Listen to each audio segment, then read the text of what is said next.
Now we had a question again from Zach. Yes. Zach, wasn't it? Now his question, he asked like, how lean should you stay in the off season? Now, I personally think there should be no such thing as an off season. Not really. Not really, not anymore. I think you stay, the leaner you are, the better you will. And that's now the contention. Gone are the days of bulking up, getting really heavy. It has been proven even scientifically that you build more muscle when you're leaner than when you're heavier. The more body fat you have, the more you're affecting your hormones, your testosterone, your estrogen ratios, everything, and you're actually making it harder to build muscle. And that's been proven. We see a lot of guys. You stay really lean now. You're getting bigger all the time. So you're 15% was my last pinches. I don't want to go any higher than that. No. Because you can't. I got down to 6.8. You can't stay that lean. No. Because then again, your hormones. No, but I think, you know, what are you, 5-6 kilos over your comp weight now? Yeah, 6-7. Yeah. Yeah. Don't go any more than that. But generally, even if you haven't competed before, try and stay lean. I think the leaner you are, the better, more muscle you will actually build. Not only that, you look better. You look better naked. You feel better, obviously, because you're lean. You know, but I think you are not going to hamper your gains in the gym by staying lean. No, if anything, you're going to enhance it. And if you monitor your progress, either the pinch test or even measurements using the mirror. Well, that's where I was going to go on to the next part of this, just expand, is keep track of your progress. You know, and I can't emphasize this enough. Too many people just randomly they just exist and hope for the best that I'm building muscle. How do you know if you don't get progress? Get pinch tests, get a body fat test at Adelaide Body Scan every couple of months. Keep track of your progress, because if you don't know what's happening with your body, well, how do you know whether to increase calories or decrease calories or what to do? If you're putting on fat or if you're putting on muscle. That I'll go into another question that I had yesterday. I had a guy come in and saying like, what's the easiest way for me to measure change, you know, if I've never done it?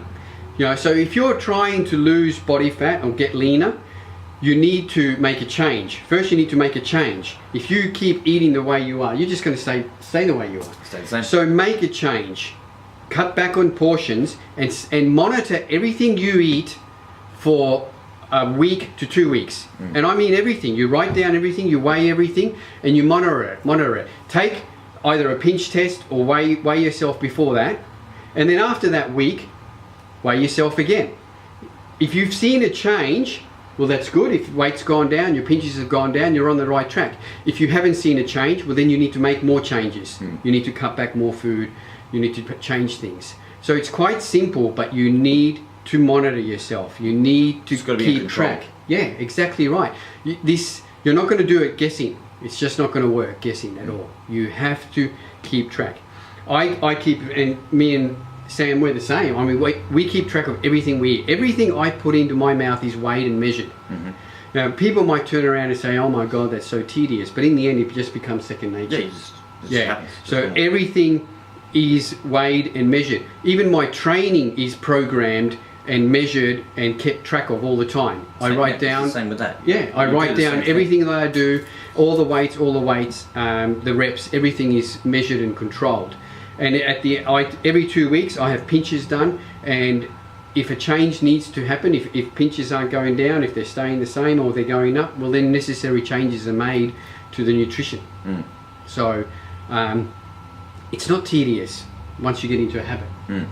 And I think it is so important. You cannot guess your way around building muscle, I think.